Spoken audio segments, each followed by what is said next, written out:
जिल्ह्यातला केळी पीक विमा घोटाळा संदर्भातली एक बातमी समोर आली आहे। त्यामध्ये काहीतरी 44,000 हेक्टर जमिनीवर केळीची लागवडच केली नसताना त्यांना पीक विमा जो आहे अदा केल्याचं समोर आलं आहे। या संदर्भात सर आपल्याकडे काय माहिती आहे, नेमकी आता काय कारवाई केली जाणार आहे?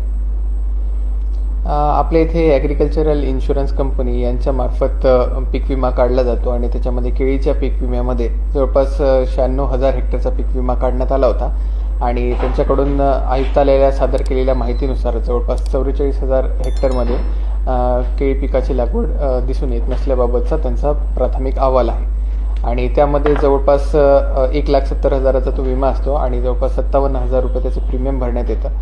त्यामध्ये शेतकरी हिस्सा, त्यानंतर राज्य हिस्सा आणि केंद्र शासनाचा हिस्सा असे तिन्ही हिस्से असतात आणि ते सगळे मिळून 57,000 रुपये होतात। त्यामध्ये शेतकरी हिस्सा हा 8,500चा असतो आणि जवळपास ही पूर्ण रक्कम जी आहे ती 216 कोटींची होते। तर अशा प्रकारचा प्राथमिक अहवाल त्यांनी सादर केलेला आहे। त्यांच्या सगळ्या ॲग्रिकल्चरल इन्शुरन्स कंपनीच्या प्रतिनिधींना आणि DSAO आणि इतर सर्व कृषी विभागाशी निगडीत अधिकाऱ्यांना मी आज बैठकीसाठी बोलवलेलं आहे आणि त्याच्यामध्ये पुढील कारवाईची दिशा ठरवण्यात।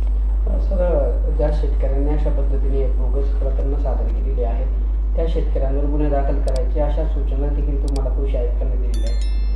अशा प्रकारच्या लेखी सूचना आजपर्यंत प्राप्त नाही आहेत, परंतु आज जी मी बैठक बोलवली आहे आणि त्यांच्यासोबतही मी चर्चा करेल, माननीय कृषी आयुक्त साहेबांची पण चर्चा करून मग याच्यामध्ये पुढची कारवाईची दिशा आपण ठरवू। विमा हप्तापोटीची जी रक्कम आहे सर शेतकऱ्यांनी जमा केलेली ती पण जप्त करण्यात आलेली आहे का सर? येस, आता सद्यस्थितीमध्ये ती 37 कोटींपर्यंतची रक्कम आहे। शेतकरी हिस्सा जो असतो प्रति हेक्टरी 8,500 रुपयांचा असतो आणि 44,000 हेक्टर्समध्ये मिळून ते 37 कोटीपर्यंतची जी रक्कम आहे ती आता सद्यस्थितीमध्ये जप्त करण्यात। सर, नेमकं कसं घडलं आहे सर? काही माहिती तुमच्याकडे आली का? कारण अशा पद्धतीने बोगस पीक विमे सादर केले गेलेले की त्या ठिकाणी केळीच नाही आहे, तर काय कारणं वाटतंय सर याची तुम्हाला? पीक विमा काढणं ही ऐच्छिक स्वरूपाची ॲक्टिव्हिटी असते। त्यामध्ये शेतकऱ्यांनी पीक विमा काढलेला आहे आणि त्यामध्ये तपासणी अंती त्यांना जे सॅटेलाईट इमेजेस त्यांनी घेतल्या होत्या त्यामध्ये प्राथमिक जो अहवाल आहे त्याच्यानुसार ही परिस्थिती आहे। यामध्ये पुढील जो तपास होईल त्याच्यामध्ये ही परिस्थितीमध्ये ॲक्च्युअल शहानिशा जेव्हा करण्यात येईल त्यामध्ये काही तफावत येऊ शकते आकड्यांमध्ये,